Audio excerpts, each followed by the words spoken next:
सर्वशक्तिमान परमेश्वर के वचनों के पाठों का संग्रह।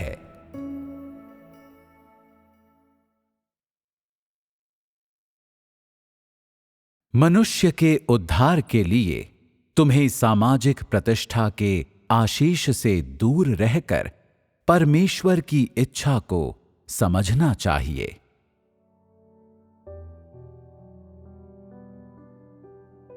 मानवीय दृष्टिकोण से मोआब के वंशजों को पूर्ण बनाना संभव नहीं है, न ही वे पूर्ण बनाए जाने के योग्य हैं। दूसरी ओर दाऊद के बच्चों को लेकर निश्चित रूप से आशा है और उन्हें यकीनन पूर्ण बनाया जा सकता है।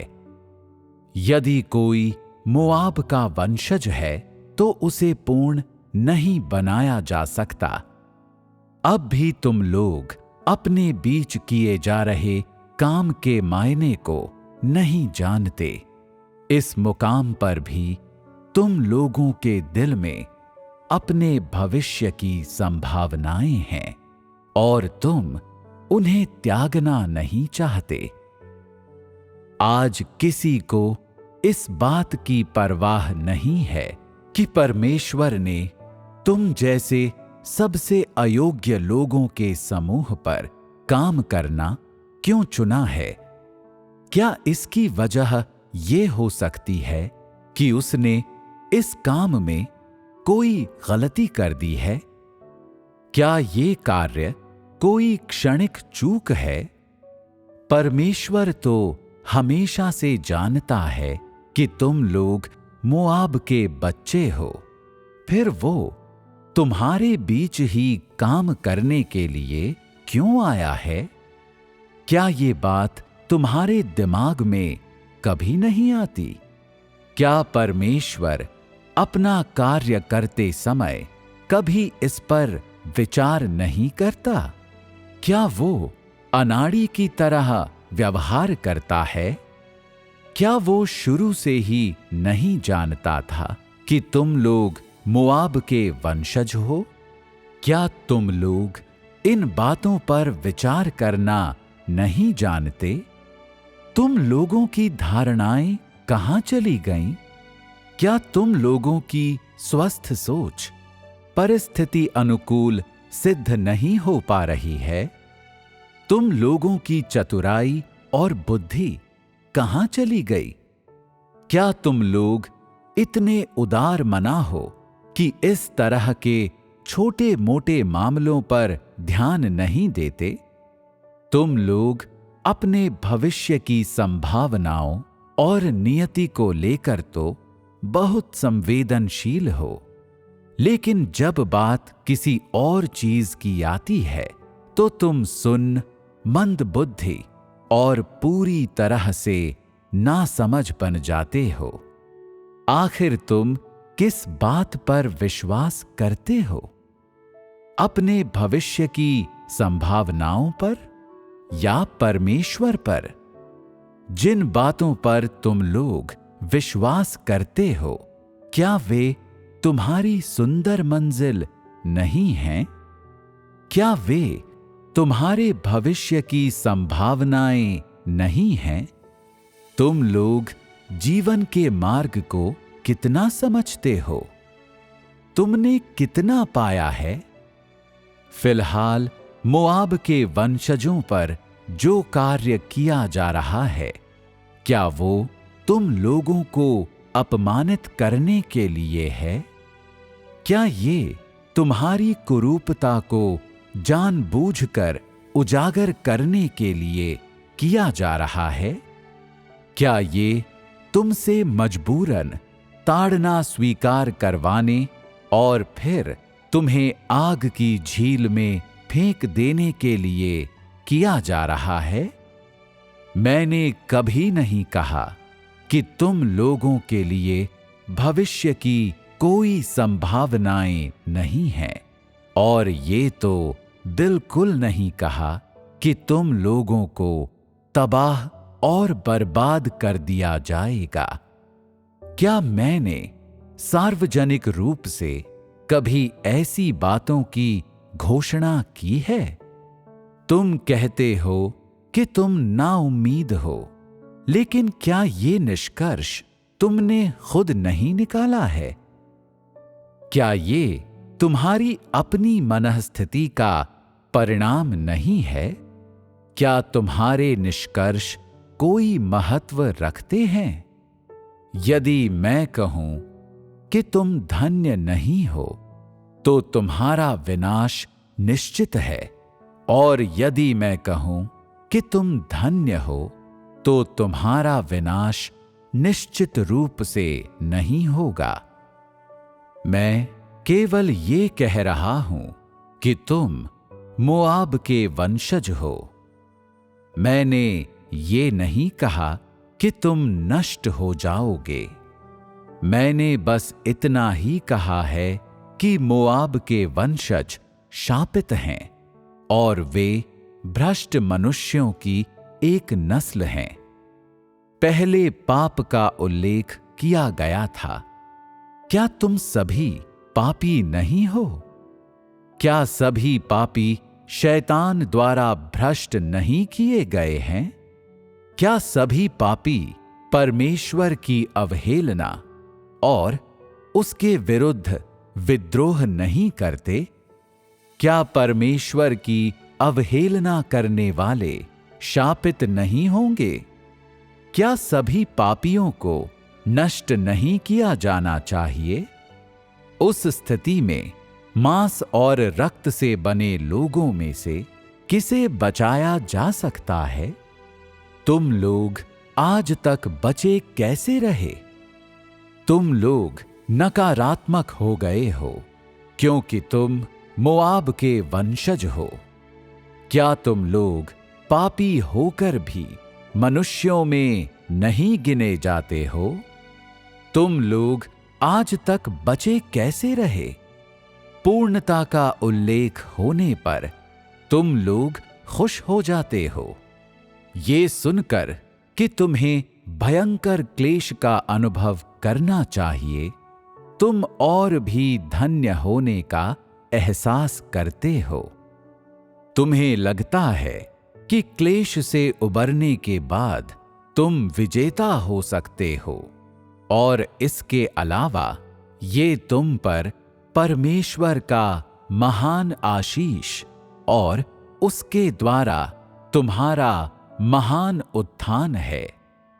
मोआब का उल्लेख होने पर तुम लोगों के बीच हंगामा खड़ा हो जाता है। वयस्क और बच्चे समान रूप से बहुत ज्यादा उदासी महसूस करते हैं। तुम्हारे दिल में कोई खुशी नहीं रहती, और तुम लोगों को पैदा होने पर पछतावा होता है। तुम लोग मोआब के वंशजों पर किए जा रहे कार्य के इस चरण के मायने नहीं समझते। तुम केवल उच्च पदों की मांग करना जानते हो, और जब भी तुम्हें लगता है कि कोई उम्मीद नहीं है, तुम पीछे हट जाते हो। पूर्णता और भविष्य की मंजिल का उल्लेख करने पर तुम लोग खुश हो जाते हो। तुम लोग परमेश्वर में इसलिए विश्वास रखते हो ताकि उसका आशीष प्राप्त कर सको, एक अच्छी मंजिल पा सको। कुछ लोग अब अपनी हैसियत के कारण आशंका महसूस करते हैं।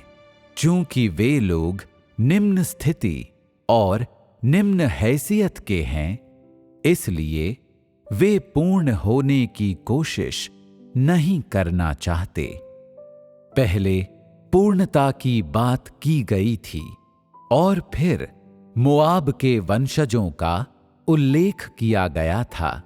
इसलिए लोगों ने पहले वर्णित पूर्णता के मार्ग को नकार दिया, क्योंकि तुम लोगों ने आदि से अंत तक इस काम के महत्व को कभी जाना ही नहीं, ना ही तुम लोग इसके मायने की परवाह करते हो। तुम लोग बहुत ही छोटे आध्यात्मिक कद के हो और थोड़ी सी भी बाधा सहन नहीं कर पाते। जब तुम देखते हो कि तुम्हारी अपनी हैसियत बहुत ही निम्न है, तो तुम नकारात्मक हो जाते हो और खोजते रहने का आत्मविश्वास खो बैठते हो। लोग अनुग्रह की प्राप्ति और शांति के आनंद को केवल विश्वास का प्रतीक मानते हैं और आशीष की तलाश को परमेश्वर में अपने विश्वास का आधार समझते हैं। बहुत कम लोग परमेश्वर को जानना चाहते हैं या अपने स्वभाव में बदलाव की कोशिश करते हैं। परमेश्वर में लोगों का विश्वास परमेश्वर से उन्हें एक उपयुक्त मंजिल प्रदान करवाने, पृथ्वी पर समस्त अनुग्रह दिलवाने, परमेश्वर को अपना सेवक बनाने, परमेश्वर के साथ उनके शांतिपूर्ण, मैत्रीपूर्ण संबंध बनाए रखवाने और उनके बीच कभी भी कोई संघर्ष नहीं होने देने की चाहत है। अर्थात परमेश्वर में उनके विश्वास के लिए आवश्यक है कि परमेश्वर उनकी सभी मांगों को पूरा करने का वादा करे। वे जो कुछ भी प्रार्थना करते हैं उन्हें प्रदान करे, ठीक जैसा कि बाइबल में कहा गया है, मैं तुम्हारी सारी प्रार्थनाओं को सुनूंगा। उन्हें परमेश्वर से अपेक्षा है कि वे किसी का न्याय या किसी के साथ व्यवहार न करें, क्योंकि परमेश्वर हमेशा दयालु उद्धारकर्ता यीशु है, जो लोगों के साथ हर समय और हर स्थान पर अच्छे संबंध रखता है। जिस तरह से वे विश्वास करते हैं वो इस तरह से है।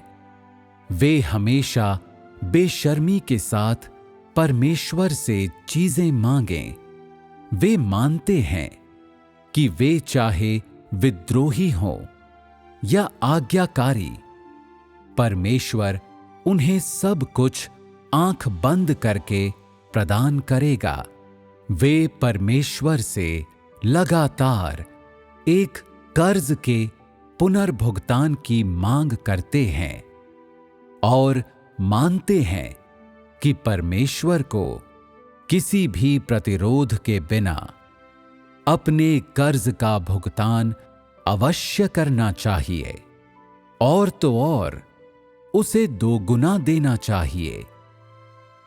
वे मानते हैं कि चाहे परमेश्वर ने उनसे कुछ भी प्राप्त किया हो या नहीं, वो केवल चालाकी से काम निकलवाए जाने के लिए है।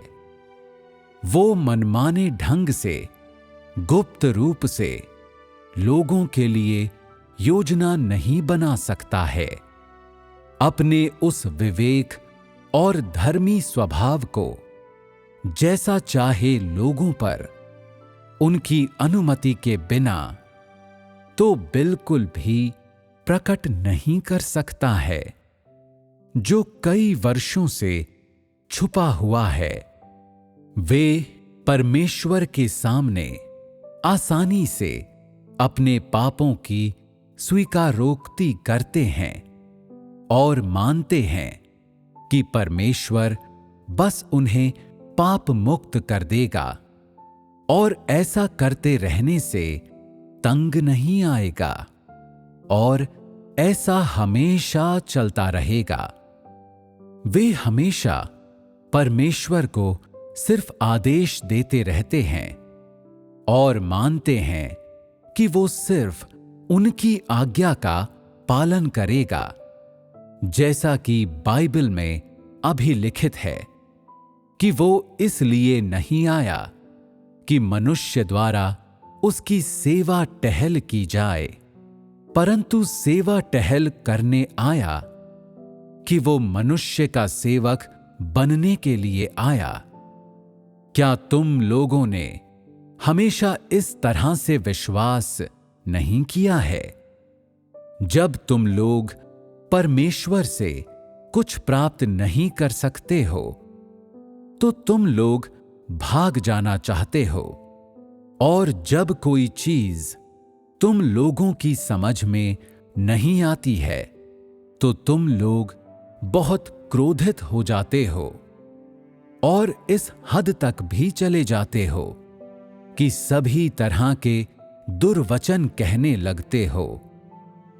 तुम लोग परमेश्वर को अपना विवेक और चमत्कार बस पूरी तरह से व्यक्त नहीं करने दोगे, बल्कि इसके बजाय तुम लोग मात्र अस्थायी सुविधा और आराम का आनंद लेना चाहते हो।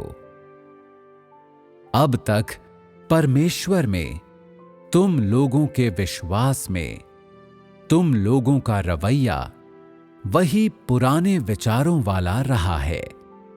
यदि परमेश्वर तुम लोगों को थोड़ा सा प्रताप दिखाता है, तो तुम लोग अप्रसन्न हो जाते हो। क्या तुम लोग अब देखते हो कि तुम लोगों का स्तर कैसा है? ऐसा मत सोचो कि तुम सभी लोग परमेश्वर के प्रति वफादार हो, जबकि वास्तव में तुम लोगों के पुराने विचारों में बदलाव नहीं हुआ है। जब तक तुम्हारे साथ कुछ अशुभ नहीं होता है, तब तक तुम सोचते हो कि हर चीज आसानी से चल रही है और तुम परमेश्वर को सर्वोच्च शिखर तक प्यार करते हो। लेकिन जब तुम्हारे साथ जरा सा भी अशुभ हो जाता है, तो तुम अधोलोक में गिर जाते हो। क्या यही तुम्हारा परमेश्वर के प्रति वफादार होना है? यदि विजय कार्य का अंतिम चरण इज़राइल में शुरू हुआ होता, तो विजय के ऐसे कार्य का कोई अर्थ नहीं होता। इस कार्य का सर्वाधिक महत्व तभी है जब ये चीन में किया जाता है, जब ये तुम लोगों पर किया जाता है। तुम लोग सबसे दीनहीन हो, सबसे कम हैसियत वाले लोग हो। तुम लोग इस समाज के निम्नतम स्तर वाले लोगों में से हो, और तुम वे हो जिन्होंने शुरुआत में परमेश्वर को सबसे कम स्वीकार किया था। तुम वे लोग हो जो परमेश्वर से भटक कर सबसे दूर चले गए हो और जिन्हें सबसे गंभीर नुकसान पहुंचाया गया है। चूंकि कार्य का ये चरण केवल विजय के लिए ही है, इसलिए क्या भावी गवाही देने के लिए तुम लोगों का चुना जाना सबसे उपयुक्त नहीं है? यदि विजय के कार्य का पहला चरण तुम लोगों पर न किया जाना होता, तो आने वाले विजय के कार्य को आगे बढ़ाना मुश्किल हो जाता, क्योंकि विजय के आगामी कार्य को आज किए जाने वाले इस कार्य के तथ्य के आधार पर ही परिणाम प्राप्त होंगे। विजय का वर्तमान कार्य विजय के समग्र कार्य की शुरुआत मात्र है। तुम लोग जीता जाने वाला पहला जत्था हो। तुम जीती जाने वाली समस्त मानव जाति के प्रतिनिधि हो। वास्तव में ज्ञान प्राप्त लोग देखेंगे कि परमेश्वर आज जो भी कार्य करता है वो महान है कि परमेश्वर न केवल लोगों को अपने विद्रोह को जानने देता है, बल्कि वो उनकी हैसियत को भी प्रकट करता है। उसके वचनों का उद्देश्य और अर्थ लोगों को हतोत्साह करना नहीं है, ना ही उन्हें गिराना है। ये उसके वचनों के माध्यम से उनके द्वारा प्रबुद्धता और उद्धार प्राप्त करने के लिए है। ये उसके वचनों के माध्यम से उनकी आत्मा को जागृत करने के लिए है। विश्व के सृजन के समय से मनुष्य शैतान के अधिकार क्षेत्र में रहा है और उसने न तो ये जाना और न ही विश्वास किया कि परमेश्वर का अस्तित्व है। इन लोगों को परमेश्वर के महान उद्धार में शामिल किया जा सकता है और परमेश्वर द्वारा ऊपर उठाया जा सकता है। ये वास्तव में परमेश्वर के प्यार को दर्शाता है। जो लोग वास्तव में समझते हैं वे सब इस पर विश्वास करेंगे। उनके बारे में क्या कहा जाए जिन्हें इस तरह की समझ नहीं है? वे कहेंगे, आह, परमेश्वर कहता है कि हम मोआब के वंशज हैं। ये उसने अपने वचनों में कहा। क्या हम अभी भी अच्छा परिणाम पा सकते हैं? हमें किसने मोआब का वंशज बनाया? किसने पूर्व में हमसे उसका इतना विरोध करवाया? परमेश्वर हमारी निंदा करने के लिए आया है। क्या तुम नहीं देखते कि कैसे शुरू से ही उसने हमेशा हमारा न्याय किया है? चूंकि हमने परमेश्वर का विरोध किया है, इसलिए हमें इसी तरीके से ताड़ना दी जानी चाहिए। क्या ये शब्द सही हैं? आज परमेश्वर तुम लोगों का न्याय करता है और तुम लोगों को ताड़ना देता है और तुम्हारी निंदा करता है। लेकिन जान लो कि तुम्हारी निंदा इसलिए है कि तुम स्वयं को जान सको। निंदा, अभिशाप, न्याय, ताड़ना, ये सब इसलिए हैं ताकि तुम स्वयं को जान सको, ताकि तुम्हारे स्वभाव में परिवर्तन हो जाए, और इसके अलावा ताकि तुम अपने महत्व को जान सको और देख सको कि परमेश्वर के सभी कार्य धर्मी हैं और उसके स्वभाव और उसके कार्य की आवश्यकताओं के अनुसार हैं, कि वो मनुष्य के उद्धार के लिए अपनी योजना के अनुसार कार्य करता है, और कि वही धर्मी परमेश्वर है जो मनुष्य को प्यार करता है और मनुष्य को बचाता है,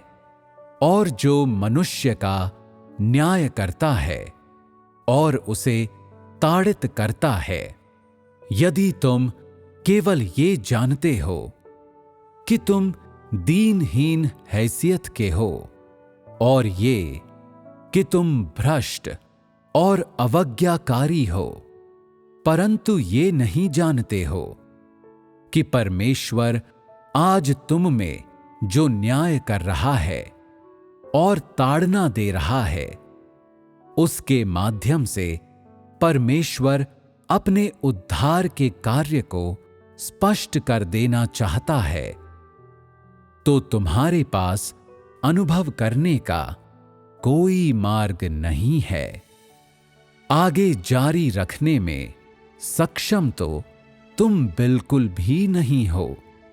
परमेश्वर मारने या नष्ट करने के लिए नहीं, बल्कि न्याय करने, श्राप देने, ताड़ना देने और बचाने के लिए ही आया है। अपनी 6000 वर्षीय प्रबंधन योजना के समापन से पहले, इससे पहले कि वे मनुष्य की प्रत्येक श्रेणी का अंत स्पष्ट करें, पृथ्वी पर परमेश्वर का कार्य उद्धार के लिए है। ये सब उन लोगों को पूरी तरह से पूर्ण बनाने और उन्हें अपने प्रभुत्व के प्रति समर्पण में लाने के उद्देश्य है, जो उसे प्रेम करते हैं। इससे कोई फर्क नहीं पड़ता है कि परमेश्वर लोगों को कैसे बचाता है। ये सब उन्हें उनके पुराने शैतानी स्वभाव से अलग करके किया जाता है, अर्थात वो उनसे जीवन की तलाश करवाने के द्वारा उन्हें बचाता है। यदि वे जीवन की तलाश नहीं करते हैं, तो उनके पास परमेश्वर के उद्धार को स्वीकार करने का कोई रास्ता नहीं होगा। उद्धार परमेश्वर का ही कार्य है और जीवन की तलाश करना कुछ ऐसा है जो उद्धार को स्वीकार करने के लिए मनुष्य के पास अवश्य होना चाहिए। मनुष्य के विचार से उद्धार परमेश्वर का प्रेम है और परमेश्वर का प्रेम ताड़ना, न्याय और श्राप नहीं हो सकता है। उद्धार में प्रेम, करुणा और इसके अलावा सांत्वना के वचन अवश्य समाविष्ट होने चाहिए और ये परमेश्वर द्वारा प्रदान किए गए अनगिनत आशीषों से युक्त अवश्य होने चाहिए। लोगों का मानना है कि जब परमेश्वर मनुष्य को बचाता है, तो वे उन्हें स्पर्श करके और अपने आशीषों और अनुग्रह के माध्यम से उनसे उनके हृदय समर्पित करवाकर ऐसा करता है। कहने का तात्पर्य है कि उसका मनुष्य को स्पर्श करना उसे बचाना है। इस तरह का उद्धार ऐसा उद्धार है जिसमें एक लेन देन किया जा रहा है। केवल जब परमेश्वर उन्हें 100 गुना प्रदान करता है, तभी मनुष्य परमेश्वर के नाम के प्रति समर्पित होंगे और परमेश्वर के लिए अच्छा करने और उन्हें महिमा मंडित करने का प्रयत्न करेंगे। ये मानव जाति के लिए परमेश्वर की अभिलाषा नहीं है।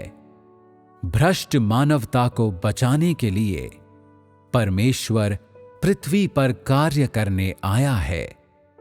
इसमें कोई झूठ नहीं है। यदि नहीं, तो वो अपना कार्य करने के लिए व्यक्तिगत रूप से निश्चित रूप से नहीं आता। अतीत में उद्धार का उसका साधन परम प्रेम और करुणा दिखाना रहा था, इतनी कि उसने संपूर्ण मानव जाति के बदले में अपना सर्वस्व शैतान को दे दिया। आज अतीत के जैसा कुछ नहीं है।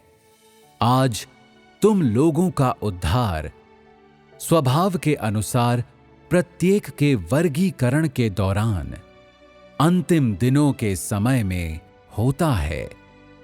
तुम लोगों के उद्धार का साधन प्रेम या करुणा नहीं है, बल्कि ताड़ना और न्याय है, ताकि मनुष्य को अधिक अच्छी तरह बचाया जा सके। इस प्रकार तुम लोगों को जो भी प्राप्त होता है वो ताड़ना, न्याय और निष्ठुर मार है। लेकिन जान लें कि इस निर्दय मार में थोड़ा सा भी दंड नहीं है। जान लें कि इस बात की परवाह किए बिना कि मेरे वचन कितने कठोर हैं, तुम लोगों पर जो पड़ता है वो कुछ वचन ही है जो तुम लोगों को अत्यंत निर्दय प्रतीत होता है। और जान लें कि इस बात की परवाह किए बिना कि मेरा क्रोध कितना अधिक है, तुम लोगों पर जो पड़ता है वे फिर भी शिक्षण के वचन हैं। और तुम लोगों को नुकसान पहुंचाना या तुम लोगों को मार डालना मेरा आशय नहीं है। क्या ये सब सत्य नहीं है? जान लें कि आज चाहे वो धर्मी न्याय हो या निष्ठुर शुद्धिकरण, सभी उद्धार के लिए हैं। इस बात की परवाह किए बिना कि चाहे आज स्वभाव के अनुसार प्रत्येक का वर्गीकरण है या मनुष्य की श्रेणियां सामने लाई गई हैं, परमेश्वर के सभी कथन और कार्य उन लोगों को बचाने के लिए हैं जो परमेश्वर से प्यार करते हैं।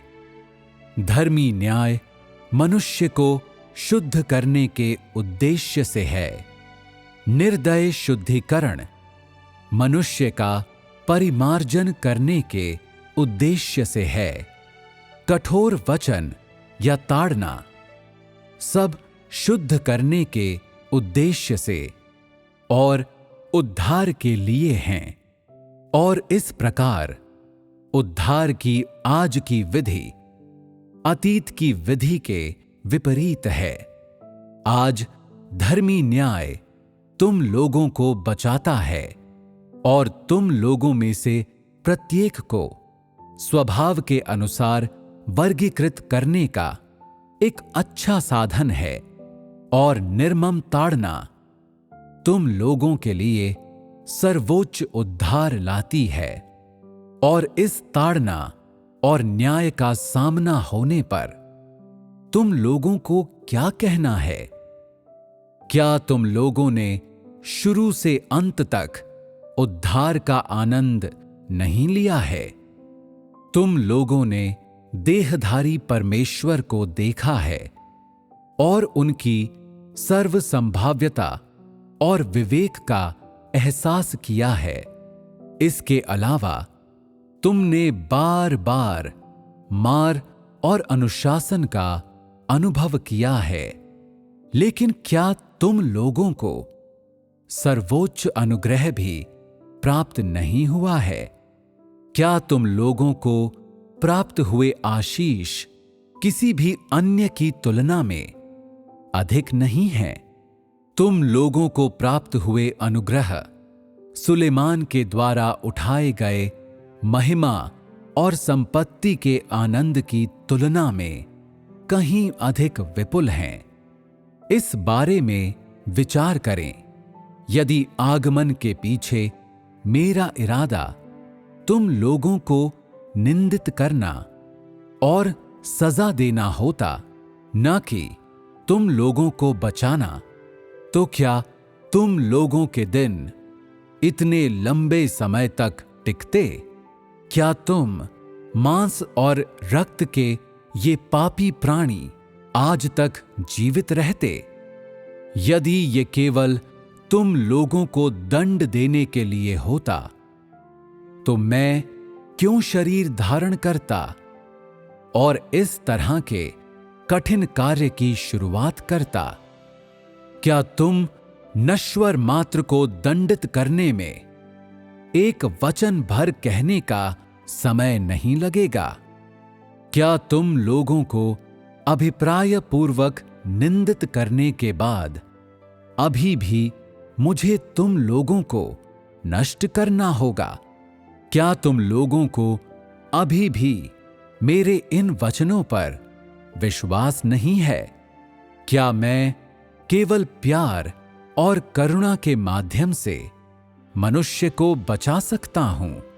या क्या मैं मनुष्य को बचाने के लिए केवल सलीब पर चढ़ने का ही उपयोग कर सकता हूं? क्या मेरा धर्मी स्वभाव मनुष्य को पूरी तरह आज्ञाकारी बनाने के लिए अनुकूल नहीं है? क्या ये मनुष्य को पूर्ण रूप से बचाने में अधिक सक्षम नहीं है? यद्यपि मेरे वचन कठोर हो सकते हैं, किंतु वे सभी मनुष्यों के उद्धार के लिए कहे जाते हैं, क्योंकि मैं सिर्फ वचनों को बोल रहा हूं और मनुष्य के शरीर को दंडित नहीं कर रहा हूं। ये वचन मनुष्य को प्रकाश में जीने, ये जानने कि प्रकाश विद्यमान है, ये जानने कि प्रकाश अनमोल है, और इससे भी अधिक ये जानने कि ये वचन मनुष्य के लिए कितने लाभदायक हैं, और ये जानने कि परमेश्वर उद्धार है का कारण बनते हैं। यद्यपि मैंने ताड़ना और न्याय के बहुत से वचन कहे हैं, किंतु वे कृत्य तुम लोगों पर कार्यान्वित नहीं किए गए हैं। मैं अपना कार्य करने, अपने वचनों को बोलने के लिए आया हूं, और यद्यपि मेरे वचन कठोर हो सकते हैं, किंतु वे तुम सब की भ्रष्टता और तुम लोगों के विद्रोहीपन का न्याय करने के लिए बोले जाते हैं। मेरा ऐसा करने का उद्देश्य मनुष्य को शैतान की प्रभुता से बचाना, मनुष्य को बचाने के लिए अपने वचनों का उपयोग करना है। मेरा उद्देश्य अपने वचनों से मनुष्य को हानि पहुंचाना नहीं है। मेरे वचन कठोर हैं ताकि मेरे कार्य से परिणाम प्राप्त हो सकें। केवल इस तरह से कार्य करने के माध्यम से ही मनुष्य स्वयं को जान सकता है और अपने विद्रोही स्वभाव को दूर कर सकता है। वचनों का सबसे बड़ा महत्व लोगों को सत्य को समझने के बाद सत्य को अभ्यास में लाने देना, अपने स्वभाव में परिवर्तन लाने देना और स्वयं के ज्ञान और परमेश्वर के कार्य को प्राप्त करने देना है। केवल बोलने के माध्यम से कार्य करने का साधन ही परमेश्वर और मनुष्य के बीच संप्रेषण को सक्षम कर सकता है। केवल वचन ही सत्य को समझा सकते हैं।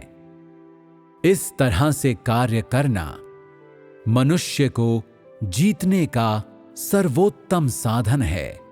वचनों के कथन के अलावा कोई अन्य तरीका मनुष्य को सत्य और परमेश्वर के कार्य की स्पष्ट समझ देने में सक्षम नहीं है, और इसलिए अपने कार्य के अंतिम चरण में परमेश्वर मनुष्य के प्रति सभी सत्यों और रहस्यों को जो उसकी समझ में नहीं आते हैं, खोलने के उद्देश्य से मनुष्य से बोलता है, उसे सच्चे मार्ग और परमेश्वर से जीवन प्राप्त करने की अनुमति देता है, और इस प्रकार परमेश्वर की इच्छा को पूरा करता है। मनुष्य पर परमेश्वर के कार्य का उद्देश्य इसलिए है कि वो परमेश्वर की इच्छा को पूरा कर सके, और ये सब मनुष्य को बचाने के लिए किया जाता है। इसलिए उनके द्वारा मनुष्य के उद्धार के समय के दौरान वो मनुष्य को दंडित करने का कार्य नहीं करता है। मनुष्य के उद्धार के समय के दौरान परमेश्वर दुष्टों को दंडित या अच्छों को पुरस्कृत नहीं करता है, और न ही वे सभी भिन्न भिन्न प्रकार के लोगों के लिए मंजिलों को प्रकट करता है। इसके बजाय उसके कार्य का अंतिम चरण पूरा हो जाने के बाद ही वो दुष्टों को दंडित और अच्छों को पुरस्कृत करने का कार्य करेगा, और उसके बाद ही वो विभिन्न प्रकार के सभी लोगों के अंत को प्रकट करेगा। जो दंडित किए जाएंगे वे वास्तव में ऐसे लोग होंगे जो बचाए जाने में समर्थ नहीं होंगे, जबकि जो लोग बचाए जाएंगे वे ऐसे लोग होंगे जिन्होंने परमेश्वर द्वारा मनुष्यों के उद्धार के समय के दौरान उससे उद्धार प्राप्त कर लिया है। परमेश्वर के उद्धार के कार्य के दौरान जो भी बचाए जा सकते हैं उन्हें अधिकतम सीमा तक बचाया जाएगा। उनमें से किसी को भी त्यागा नहीं जाएगा, क्योंकि परमेश्वर के कार्य का उद्देश्य मनुष्य को बचाना है।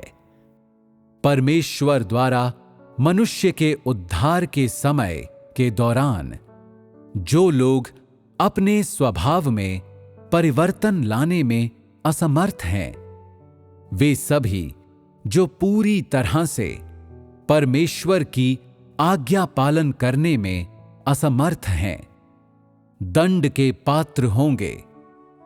कार्य का ये चरण, वचनों का कार्य, मनुष्य के लिए उन सभी तरीकों और रहस्यों को खोलता है जो उसकी समझ में नहीं आते हैं, ताकि मनुष्य परमेश्वर की इच्छा और परमेश्वर की मनुष्य से अपेक्षाओं को समझ सके, ताकि उसके पास परमेश्वर के वचनों को अभ्यास में लाने और अपने स्वभाव में परिवर्तन लाने की परिस्थिति हो।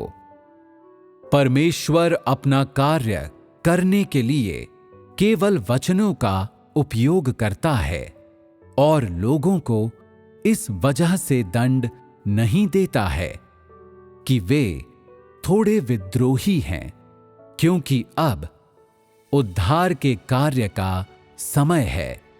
यदि हर विद्रोही व्यक्ति को दंडित किया गया होता तो किसी को भी बचाए जाने का अवसर नहीं मिला होता। उन सभी को दंडित किया गया होता और वे अधोलोक में गिर गए होते। मनुष्य का न्याय करने वाले वचनों का उद्देश्य उसे स्वयं को जानने देना और परमेश्वर की आज्ञा पालन करने देना है। ये वचनों के न्याय के माध्यम से उन्हें दंडित किए जाने के लिए नहीं है।